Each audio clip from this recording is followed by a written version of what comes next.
2021 Donald Trump അധികാരത്തിലെത്തിയിരുന്നെങ്കിൽ Ukraine യുദ്ധം ഒഴിവാകുമായിരുന്നുവെന്ന് Russian president Vladimir Putin. Ukraine വിഷയത്തിൽ ചർച്ചയ്ക്ക് തയ്യാറാണെന്ന് പുടിൻ ആവർത്തിച്ചു. യുക്രൈൻ യുദ്ധം അവസാനിപ്പിക്കുന്നതിന് ഉടൻ തന്നെ പുടിനുമായി കൂടിക്കാഴ്ച നടത്തണമെന്ന് ട്രംപ് അറിയിച്ചിരുന്നു. യും നയതന്ത്ര തലത്തിലും ഏറെ ശ്രദ്ധിക്കപ്പെടുന്ന പ്രസ്താവനയാണ് പുടിന്റെ ഭാഗത്തു നിന്ന് ഉണ്ടായിരിക്കുന്നത്. 2021 തെരഞ്ഞെടുപ്പിൽ ട്രംപ് അധികാരത്തിലെത്തിയിരുന്നുവെങ്കിൽ യുക്രൈൻ യുദ്ധം ഉണ്ടാകില്ലെന്നായിരുന്നു പുടിൻ അഭിപ്രായപ്പെട്ടത്. യുക്രൈൻ യുദ്ധത്തിലേക്ക് നയിച്ച നാറ്റോയുടെ നിലപാടിനെ ട്രംപ് തള്ളുമായിരുന്നു എന്നാണ് പുടിൻ പരോക്ഷമായി സൂചിപ്പിക്കുന്നത്. I'd like to say that Russia never refused to come into contact with the United States administration, and it is through no fault of ours that the previous administration refused to communicate. I always had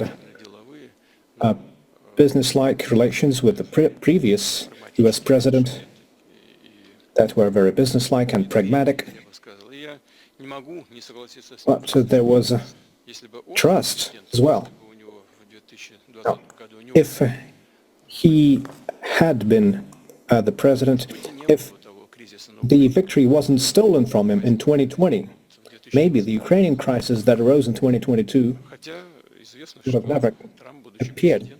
2021 ട്രംപിൽ നിന്നും വിജയം തട്ടിയെടുക്കുകയായിരുന്നുവെന്നും Putin സൂചിപ്പിക്കുന്നുണ്ട്. യുക്രൈനെ നാറ്റോയിൽ ഉൾപ്പെടുത്തുന്നതിനുള്ള നീക്കം ആരംഭിച്ചതോടെയാണ് Russia യുദ്ധം തുടങ്ങണമെന്ന തീരുമാനത്തിലെത്തിയത്.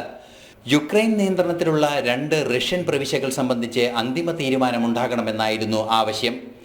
ഇക്കാര്യത്തിൽ Trump യുദ്ധം ഒഴിവാക്കാനുള്ള നടപടി സ്വീകരിക്കാനായിരുന്നു സാധ്യത എന്ന് പരോക്ഷമായി സൂചിപ്പിക്കുകയായിരുന്നു വ്ളാഡിമിർ പുടിൻ.